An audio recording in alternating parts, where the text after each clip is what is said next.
Will cars ever become completely driverless? Self-driving cars or autonomous vehicles are classified into various levels based on the level of automation built into them. Instead of a self-driving car, why not take the bus, you might ask? As you likely know, automated connected systems are no longer restricted to factories. They continue to percolate and expand in the daily thoroughfare of our lives. Gone are the days when owning and driving a car was a matter of privilege afforded by a select few. What is autonomous driving? Autonomous driving is the technical term for self-driving cars.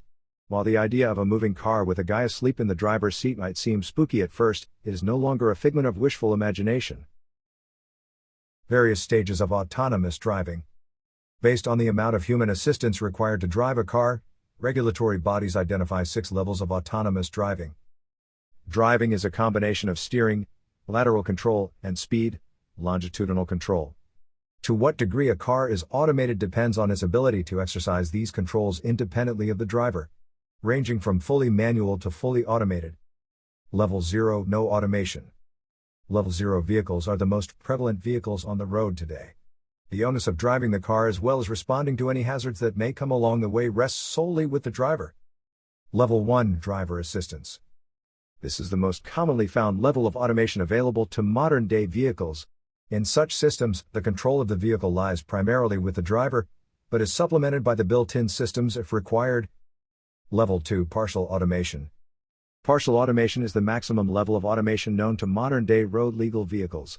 Often referred to as hands-off, this system takes control of the steering and speed of the vehicle. The driver, however, cannot completely divert his attention to other activities, as he must remain observant and assume control of the car if the situation calls for it.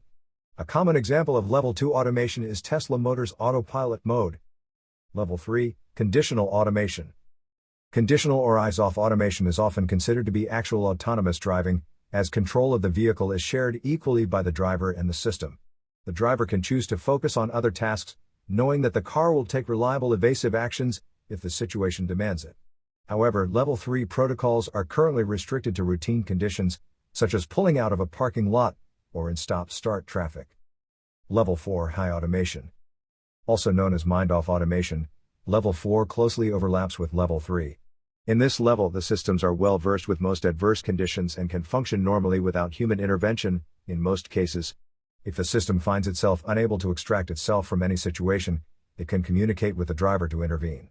In the event of the driver not responding to the vehicle's override request, the vehicle is capable of securing itself safely until further action is taken. Level 5, full automation. Level 5 automation is the ultimate objective in autonomous driving. A Level 5 autonomous vehicle fully replaces the driver and consequently, all driver controls, including the steering wheel, accelerator, and brake pedals.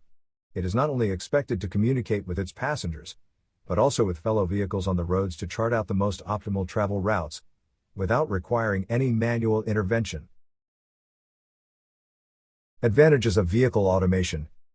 The concept of autonomous driving is based on the elimination of human intervention to drive any vehicle in the first place. This seeks to eliminate road inefficiencies arising due to driver error. Autonomous vehicles are being built on electric platforms with connectivity built into them. Apart from the obvious benefits, such as a reduction in road accident casualties, better traffic management, and even information-based vehicle pooling, autonomous driving shows great promise in industrial applications. Challenges for autonomous driving. While not being a desperate need, autonomous driving is the way forward. Like traditional vehicles, it requires an ecosystem to function in the most efficient way. Such infrastructure is very difficult to establish at the outset, especially in most developing nations. At the same time, humankind will be faced with a moral dilemma arising from job losses of the many people who are dependent on driving for their livelihood. Whether we switch to a completely autonomous system or coexist with traditionally driven vehicles remains a mystery that only time will tell.